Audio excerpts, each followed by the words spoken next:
America is in trouble. We've turned our backs on God, forsaken our history, and too easily succumb to tyrannical orders. Our problem seems overwhelming, but the solution is simple. It's time we return to the Lord in strict adherence to the Constitution of the United States. Welcome to the Constitution Solution, one podcast under God. We're your hosts, Mark DeLuzio and Cristi Taijeron. Now, let's get on with the show. Hi, I'm Mark DeLuzio, and we have Cristi Taijeron, my co-host. Hello. In this episode, we just want to basically talk a little bit about who we are and why are we doing this podcast. Well, first of all, my name is Mark DeLuzio again, and originally from Connecticut. I live in Scottsdale, Arizona, and we moved here about 6.5, 7 years ago. And the reason we moved was we moved here to be with our grandkids. And I'll talk about that in a minute. But my background came basically from a lower middle class industrial city called New Britain, Connecticut, which was a hardware city of the world. And basically my father was a tool and die maker for 44 years and never missed a day of work in his life, except for when he went to go fight in World War II, and he was actually at the Battle of Iwo Jima. And he really instilled a work ethic into me, and I was the first one to go to college in my family, and paid my way through college, and worked hard at UPS. 4 o'clock in the morning, went to school, homework at night, and anyway, made my way through, and got into finance and accounting, and worked my way through the ranks, and sooner or later became a CFO at a very early age, and was able to climbed the corporate ladder at a company called Danaher and did very well there. And the work I've done there is kind of well known in my industry. And I started a consulting business in 2001, which I'm still running today. It's a global consulting business. I've been married now going close to 43 years come June. And my wife and I have 2 kids, 2 boys, Scott, who's 40, who lives in Surprise, Arizona with his wife and our 3 grandkids, which is why we're here. And Stephen, who actually got killed in Afghanistan in 2010 at the age of 25. And Scott and Stephen were fighting together in Afghanistan at the time. And Stephen, so we're Gold Star parents, and we'll probably talk a lot about that as we get into the different aspects of this podcast as time goes on. But anyway, we love it here in Arizona. We think it's one of the freest states out there today. However, we're losing that freedom. And that's really the essence, I think, of this whole podcast. Cristi and I met on the campaign trail. I did run for U.S. Congress this past year. I lost in the primary. I got in late, but lost in the primary. And Cristi and I connected, and her family as well. Great family. And I'll let her tell her story, so I don't tell it for her. But bottom line was I found in Cristi almost a kindred spirit, from the respect that we both have a love for our country, and we both have a love of the Constitution, and we both realize that our deviation, if you will, from the Constitution and from God are the root cause reasons as to why we're losing it as a country. And so Cristi and I have many, many multiple conversations over the course of time. And as a matter of fact, one time we were talking, I was at going to run an errand, and I was supposed to be home in about 20 minutes, and it took an hour and a half. And my wife said, "Where were you?" I was talking to Cristi in the car. We were talking about the Constitution, and we're going to do a podcast. We decided right then, because we really resonated well with each other, and we kind of fed off of each other. So, and Cristi has great knowledge of the Constitution and also of the Bible, which I think you'll find as you listen to us down the line, they go hand in hand, right? And that's why we call this the Constitution Solution, one podcast under God. So I'll stop there and maybe talk a little bit more later. But we're doing this because we don't feel America and our public education system in particular have educated the populace on what this country is supposed to be about, not only from a historical perspective, but from a constitutional perspective. And if Americans just simply understood the basics of the Constitution, we'd be in a much better place. So we're going to come back and let Cristi talk for a minute and Then we're going to, maybe talk a little bit about the kind of things we're going to talk about over the course of time with this podcast. Cristi, over to you. Hello, everybody. I'm Cristi Taijeron. I live in Prescott Valley, Arizona, newly planted here. We're California refugees. We moved here in December 2020. So I started homeschooling my kids about 7 years ago, and that was when everything in my whole life began to change for the better. I like to say that homeschooling is a gateway chain breaker, So as I started, sitting with my kids at the table, we started studying American history. And the more that I learned about our founding and what America's made of, the more I just fell in love with our country. And I saw that the things that weren't taught to me in public school, no one told me that George Washington was a steadfast Christian. Nobody told me that it was the reverends of the early American church, the Black Robe Regiment, as we now like to call them, that led the congregation to stand up in defense of their God-given rights, and oftentimes led their congregations into battle during the American Revolution. Nobody told me that our founding documents were based on largely the Holy Bible.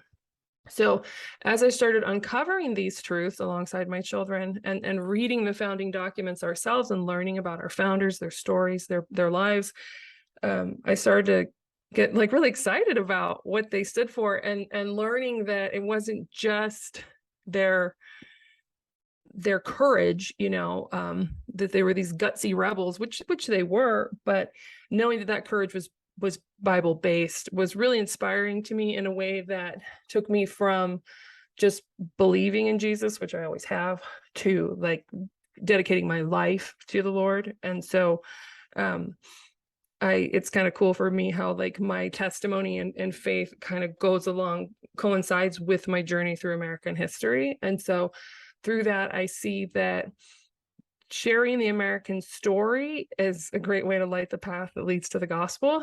And so ever since I've been, diving into this, I'm like, it's all I want to do. They say don't talk religion and politics. I'm like, that's all I want to talk about, And if you ask me, what's the weather like? I'm going to tell you that America was built on the Holy Bible. So with that, I am continuing now on that path. And my son is 18 now. He just graduated from our homeschool, and then my daughter's 13. So we still have a few more years to sit around the table and talk about this stuff with her. And she's a steadfast patriot. She loves America. She oftentimes at campaign events with Mark and others, she's been able to sing the national anthem for everybody. And she was awesome, by the way. Yeah, she's a great little patriot, and so I'm really excited to have her alongside me in this journey. And she helps me out with a lot of stuff, like even my technology here. I can't even say it right. She helps me set all this stuff up. I probably wouldn't be able to do any of it without her. So she's my helper and all that. And so this is what I do. This is what I love to do every day. It's a big part of my life. I'm involved in local politics here. My husband, Sean, who I didn't mention yet, he's my favorite. He's my best friend, and he's the sponsor of all my endeavors.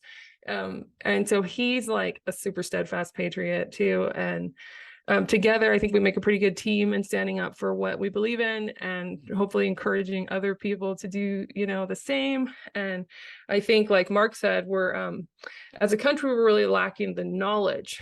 That's the first thing. We're lacking faith and knowledge. That's why we're in the mess we're in. So I think we need to try to get back to the Lord, and we need to learn what our country's made of. And with those two things, we could become once again the unstoppable force that America was in the beginning, and that it's not that far out of reach. You look outside and see what's going on, you watch the news, you read some headlines, and you're like, it's all, falling apart. And it is. I won't tell you it isn't. But one of the reasons we're doing the show is to kind of hope to encourage people to see that it's not an unreachable daydream to fix it. We can. And hopefully, as we, build an audience here and people learn alongside us, that we can together stand up for our country and what we're founded on, and to reclaim some ground and rebuild what we're originally made of together. Cristi, it's one of the things that attracted to you was the fact that you don't remain silent, and that is to me a big deal, because history is riddled with bodies as a result of people who remain silent. Okay. Yeah. And so many people, I'm not political. I don't really get involved. I'm not really political. I'm not a political animal, as they're paying $6 a gallon for their gas, and as they're being further taxed out of oblivion, and they can't figure out why. I've got a niece, for example, they can't figure out why my husband has a master's degree, I have a bachelor's degree, and I'm living in a one-room apartment, and I can't afford to even get out of that, because you're both working, you're both paying taxes up to what, and your freedoms are being taken away. Matter of fact, one of the things that we're going to talk about in one of the podcasts is the role of personal property and how that ties to freedom. So people who sit there and say, well, geez, I can't get involved, or I don't get involved because it's just not what I do. You're involved, whether you like it or not. You're involved. Okay, you can remain silent and just take the beating that's being lashed out to you by this federal government and state and local governments, or you can get involved and start fixing it, right? So that's really the whole essence here of what we're doing. It's interesting that Madison. You'll hear us talk a lot about the founding fathers, but Madison said, who actually wrote the Constitution, who's a primary author, said that if men were angels, we would not need a government. Mm-hmm. And what did he mean by that? Well, he basically meant that they knew man was corrupt. They knew power corrupts. They studied people like John Locke and philosophers and understood the nature of man, and they were first subjected to that by the tyranny from England, which really was the whole reason of the revolution itself. And so they understood how power is something that would bring down a country. And they look back in history and they look at the Roman Empire and all the different things that went on in the past, the Egyptians, the Greeks, and all that, and they saw this pattern that said, hey, look, we can't repeat that pattern, which is why the Constitution was written the way it was. Now, by the way, they didn't all agree. That's another thing we're going to talk about. The founders didn't all agree together, and there was a lot of debate. But this is where we ended up, and we do believe it's next to the Bible, perhaps the best document ever created by mankind. And it shows in how long lasting it is, right? Like our Constitution, I believe, is the longest standing written Constitution. There's countries that are older than America and have lived longer. No other document. Yep. No other document. You're right, Cristi. 1787. And because it's built on biblical principles. It was written by men who, yes, heavily debated, as Mark was saying there. This wasn't just like, hey, let's do this, guys. It was a long, strenuous debate that people came from all different angles and perspectives. And we'll talk more about that because it's really a fascinating journey just to even write it. But because they debated, because they could talk, freedom of speech is the first in the Bill of Rights. It's the First Amendment that it's so important because they came off of a country who wasn't letting them speak freely. They didn't care what they had to say. They had no representation. The whole no taxation without representation. We had a government across the Atlantic at the time. It would take at least 6 weeks to sail back and forth, right? And so you have a government over there that's telling you, do this, do that, don't do this, don't do that. And we couldn't say whether we like that or not. We couldn't explain how that affected our daily lives. We couldn't say, this is destroying my business. And if you did, they probably didn't really care. And so we had people that understood that these rights that were being assaulted by the king and the parliament, these were God-given rights. These were God-fearing men. Mark, you said the other day the percentage of Christians at the time of our founding. It was roughly, I may be off a percentage or two, Cristi, but it was up in the 95, 96% range. Yeah. Up in the 95. Yeah. So you had largely of the colonists at the time the Constitution was written, It was in that vicinity. Yes. Okay. So it's in the 90% of Christian people, and the majority of them were home educated, and they just read their Bibles. And moms were at home with their kids, and dads were out on the farm, or whatever work they did. The families would sit together and read their Bibles, and that's how they learned to write. And they would copy work the words, and they would read the stories and talk about it and relate it to their daily lives. And so you have a group of people who know that their rights come from God, and they understand the word of God. And in that, they knew when these things were being offended by government.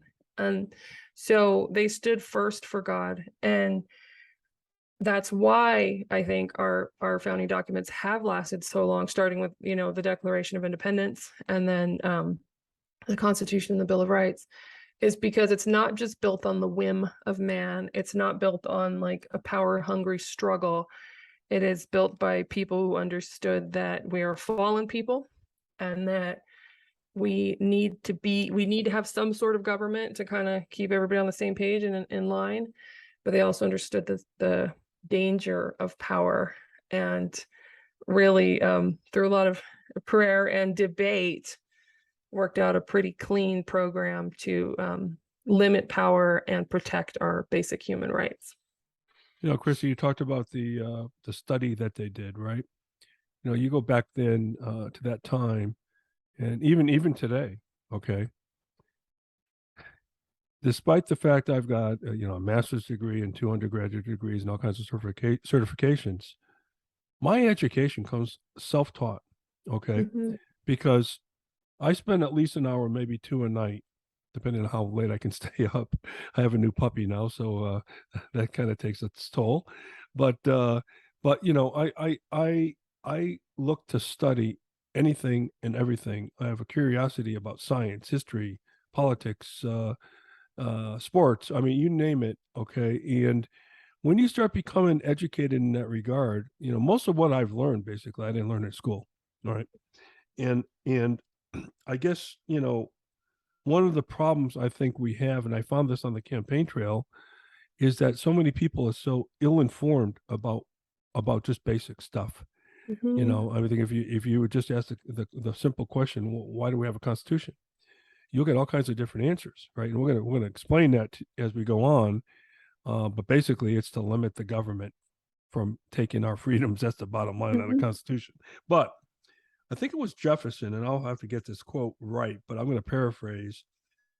An informed citizenry is the best defense against tyranny. Yes, okay? It is something very much like something that. Like that.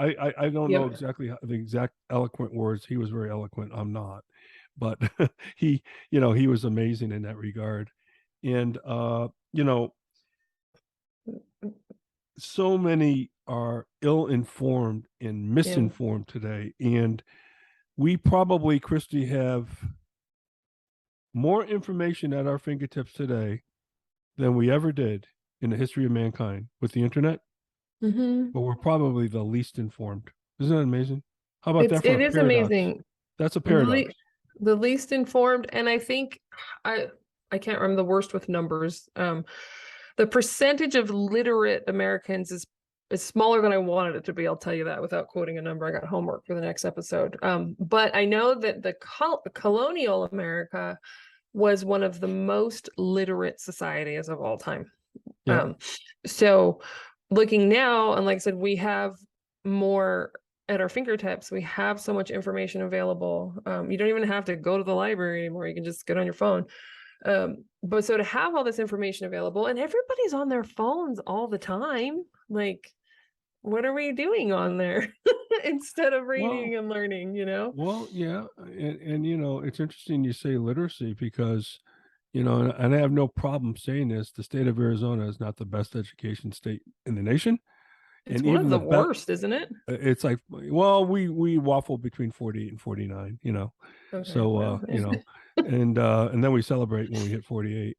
But, but even the top education systems, if you think about states like Massachusetts and Connecticut, I know kids who have graduated from there, okay, and you would not believe what they don't know. Ronald Reagan had an interesting say. They say, well, you guys are a bunch of right-wing wackos, right? No, we're constitutionalists. Okay, Yes. we're patriots and constitutionalists. And if you want to call that right-wing, far right, whatever you want to call it, God bless you, call us that. But we're not that. We don't feel we're that. We feel we're mainstream patriots that are trying to bring our country back to center, where the Constitution is the document that we follow, along with its underlying Christian principles. Okay. And if we really did follow the word of God, we wouldn't do 99, maybe 100% of the things that we're doing today. Okay. That's right. Think about what we're doing. And so when I look at the Constitution, and I look how far we deviated from it, nobody even asked the question, well, wait a minute, you can't do that. Now, let's take one simple example. Biden and tuition reimbursement. Okay. I've got people cheering. Oh my God, I'm getting my loan paid. This is great. Well, wait a minute. First of all, it's not one of the enumerated powers of the Constitution. The executive branch can't decide to spend money. That's Congress's job. The executive branch being the president. So we have this check and balances. Okay. It's unconstitutional spending anyway. So one of the things you're going to hear us talk about a lot, and I'll use that as an example, is when people start arguing the merits of that particular program. Let's just use that. Well, we shouldn't have to pay for tuition because I went to college and nobody paid for mine. And what about people who didn't go? Wrong argument. Yeah. Wrong argument. The only argument we should make when something is unconstitutional is that it's unconstitutional. That's it. That's it. We should never, because once you get into the argument about tuition reimbursement and give your opinion as to whether or not you think it's a good or a bad idea, then guess what? You just granted power, in this case, to the executive branch, to Joe Biden, to make these kind of rules. And he has no right to make that move. And by the way, the Supreme Court shot that down for that reason.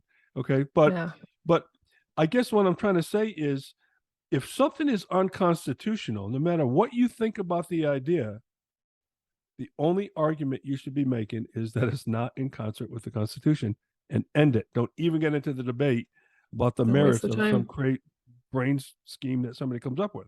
And you may like the idea. And that was, you may like that was one of the topics that inspired us to do this show, when you had that encounter about the school loans debate, with somebody. And it's like, yeah, it's just a smokescreen at that point. We're going to argue about this over here, and we're going to be going at each other's throats back and forth. And all the while, the executives getting away with things they shouldn't be doing. Exactly. And so, yeah, the question should be, is it constitutional?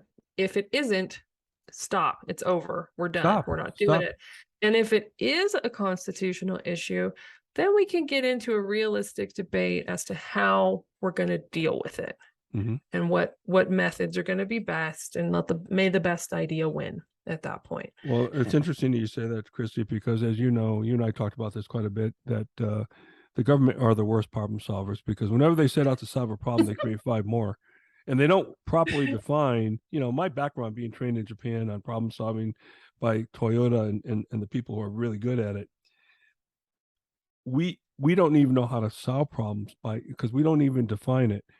And normally when you have a problem, you have to have a measurement that says, okay, when I do this, this metric's going to change and we'll solve that problem. We'll be done with it. Right.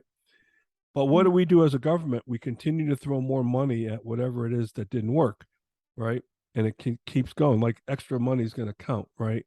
You wouldn't do that in your daily life. But, and again, most of that spending is unconstitutional anyway. I think we'll have a session on this, but I think 70% of our federal budget is unconstitutional when you get right down to the bare bones of the Constitution.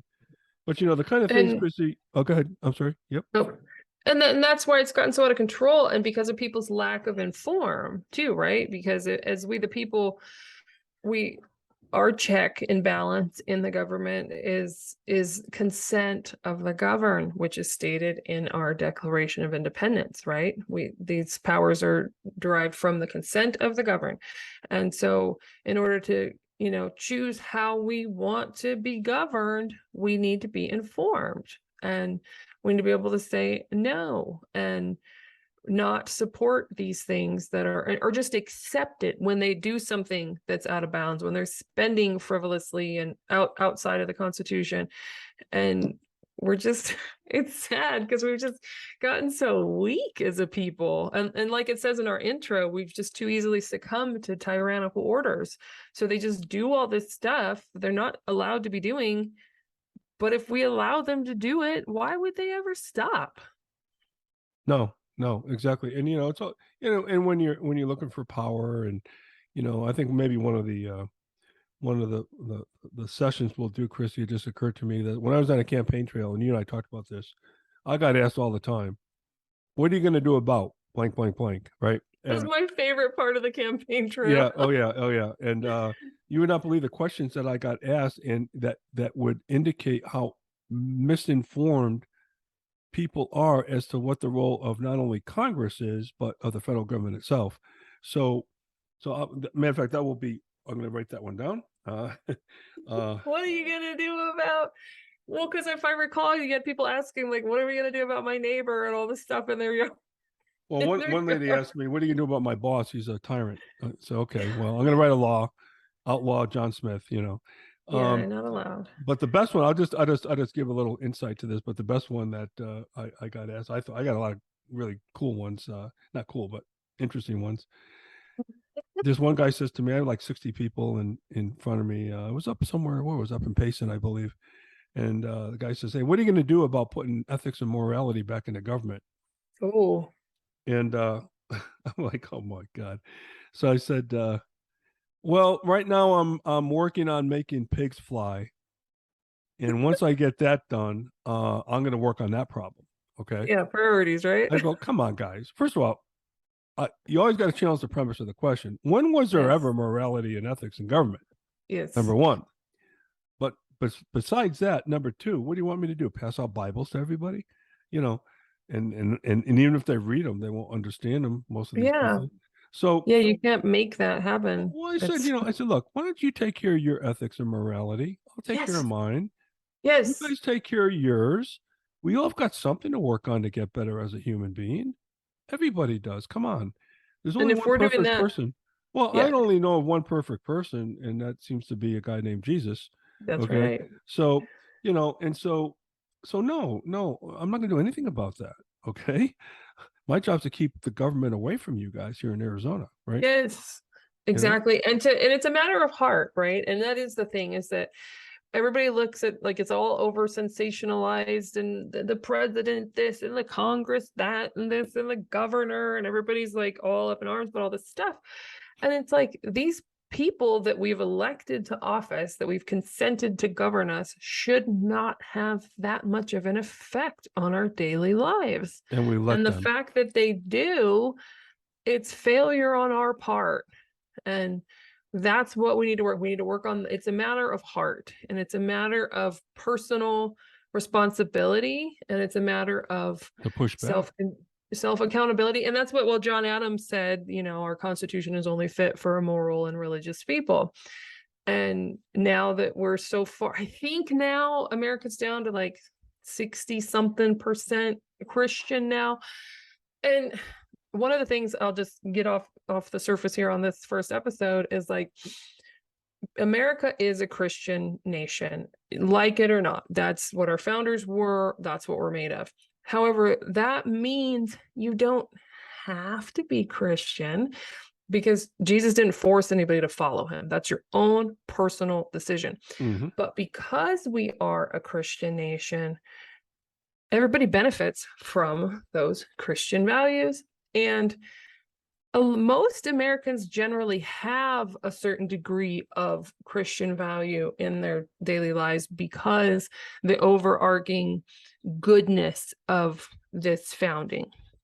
And so that's just all stuff that we just need to get back to in the home, in the heart, with the family, and just building ourselves up at home. And that works wonders. It goes out from there. You change your heart, you start doing better inside, then you're going to be nicer to your kids. And then your kids are going to go, out into the world, and they're going to be nicer to their friends. And everybody's going to be, it bleeds out from there and improves. And so, like I said in the beginning, faith and knowledge are the key to rectifying all of this. Well, Cristi, maybe we'll close in this regard. A couple things here that there's so much to talk about. And as a matter of fact, you touched a lot of these things that we're going to talk about are very related. And they're almost like one big set of Venn diagrams. But one of the things that you talked about, you alluded to just now, was the whole notion of what Marxism is doing to our country. And there is a movement underfoot to move towards the Communist Manifesto and Marxism. Yeah. Okay. And so and that has to do with the degradation of God, family, personal property, okay, and family, and controlling education and controlling what we teach our children. So when we talk about that particular episode, you're going to see a lot of parallels as to what's going on today in today's government and in this country and in our schools and at all levels, by the way, not just at the federal level. Cristi, I think maybe we'll close, but to do a couple of things. One is I'm just going to I'm looking at my list here of the type of topics that you and I want to do for episodes. And by the way, this list will grow, but I'm just looking at it now. The role of education at the federal level, which you'll find is zero. Electoral college. Spoiler alert. I'm sorry, I gave it away. Enumerated powers, executive orders. Okay, we're going to have a whole session on that. What kind of forms of government are there, and what are we today? That's a big level of confusion. Everybody throws the word socialist around all the time. They don't even know what it means. What about Make America Great Again? We're going to have a session on that one. The military-industrial complex that Eisenhower warned us about in 1961 in his farewell speech. Nullification. That's a big one that's a big topic for me on nullification and what does that mean, and how we have an obligation as a state to push back on our federal government when they mandate unconstitutional things. Got to remember, the Constitution is a limit on their power. Yes. And they don't grant us rights. There are enumerated powers that come from God. So we'll have a whole section on that as well. Republic versus democracy, term limits, 1st, 2nd, 10th, 16th, those amendments in particular, we're going to talk about, plus others, I'm sure, as time goes on. Cristi, we're going to talk about what you call the 3-letter agencies and how most of them are unconstitutional. Okay. And they're the ones where all these regulations come down with the power of law that could put you in jail and take your house. The welfare state. And Cristi's favorite, words matter. Oh, I can't wait for that one. We're going to dive into Noah Webster a little bit here and talk about how his dictionary of what year, Cristi, was it? 1828. 1828 right was so behind me. It's really, it really has to be considered like the Federalist Papers, supporting federal documents to the Constitution, because the words that they used back then, again, the Constitution cannot be something that the way we interpret it today. We have to go back and look at how it was meant back then. And that's why the intent and Webster wrote that dictionary because he had the foresight to say, hey, look, we're going to get into a word game here, and words are going to mean different things as time goes on. And I think by the time he wrote that dictionary, they already had. And if we don't understand the words in the founding documents, we are going to misinterpret what was meant by them, right? And that's where all this stuff comes together. So that's another one that we're going to talk about. We're going to talk about reparations and slavery. We're going to talk about flag burning. Hey, is that constitutional? How the founders risked their lives, their fortune, their families to fight the biggest and most powerful military in the world. To get. I think we'll see too, as we go on with these things, because we're kind of history nerds, bringing up things from the past and from our founding era that happened and how our founders dealt with it then. And this is, pre-revolution even. Exactly. And using the example of history to how it worked and these problems that we faced before in different ways and how we dealt with them then.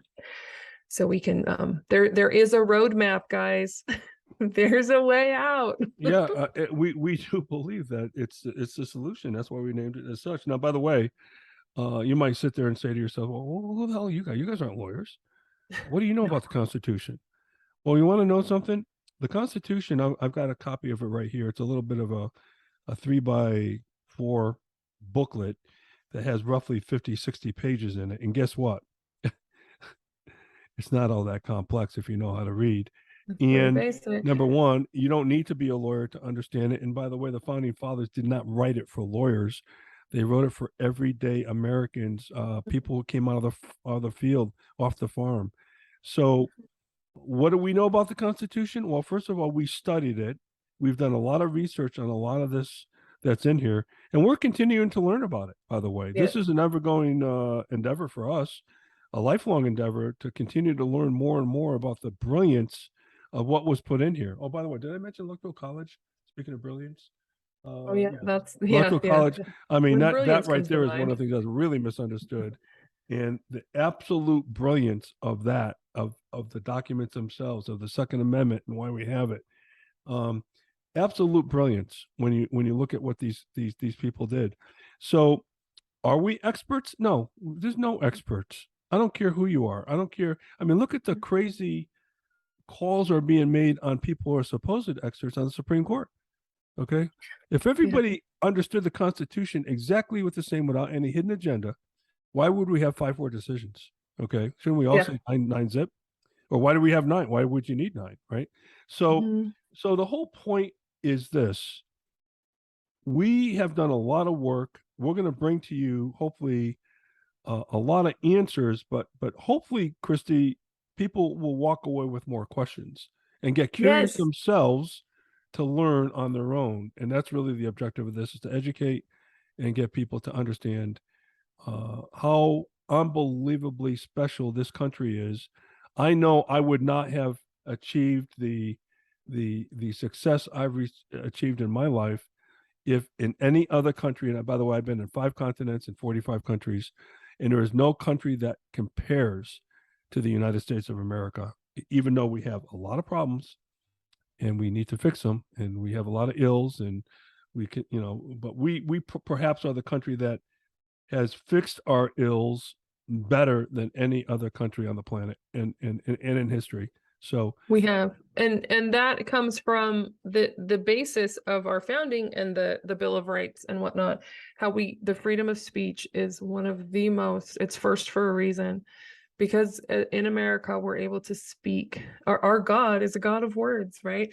Being able to express our minds, our hearts, what we think and feel, and what we're learning and care about, is one of the most important things we can do. It's what sets us apart from all the animals and everybody. Humans can talk. And so in that, we need to be able to use our voices boldly. We need to be able to speak concisely. We need to be able to admit when we're wrong. And we need to be able to stand firm on what we understand is right. And we need to keep speaking, and we need to keep learning and debating and going back and forth about what matters to us. And so that is, as censorship sets in from all different sides around us, the one thing we should never ever do as Americans is shut up. We should or give always up or give speak up. up. Never give up and always speak up. That's a good motto right By the there. way, Chris, I want to correct you on what you said. My mom, God rest her soul. Let's see, this year she would have been 108 in December this year. She had a dog that she claimed talked, so I have to correct you on what you said. Yeah. God bless my mom's soul. She was Mhm. unbelievable. But anyway, Christy, I guess we'll close it there, right? And Yeah. and then we've got the next episode that we're going to do is going to be about constitutional basics, and I think we touched on some of them today, but maybe a little bit more formal presentation on the fundamentals of the Constitution and the basics. What is it? Why do we have it? What are the key provisions that make it, like I said, perhaps next to the Bible and the Declaration, and those some of the top 2 or 3 documents ever produced by mankind, and so we'll talk a little bit more about that and set the stage, I guess, for all the other things that we're going to, because we're always going to come back to that document. and Yes. say, well, and the question we would like everybody out there to ask their legislators, every time you see a law, a provision, whatever, the first thing you should ask is, what's the constitutionality? And if you don't know the Constitution, this is the place to be, because we're going to teach you here, but we definitely suggest you do some self-study on your own, and we'll talk more about that as we go on. So, okay. I'm excited. Cristi Taijeron, really great to have you. And I'm looking forward to our partnership as we go forward and conquer the world. Okay. So, and I'm Mark For God and DeLuzio. country. There you go. There you go. And thanks, everybody. And we'll see you next time. God bless. God bless, everybody. Thanks for listening to The Constitution Solution, one podcast under God. You can find other episodes on our website at 1787solution.com, YouTube, or wherever you listen to podcasts. We're your hosts, Cristi Taijeron and Mark DeLuzio. Until next time, may God bless you and may God bless America.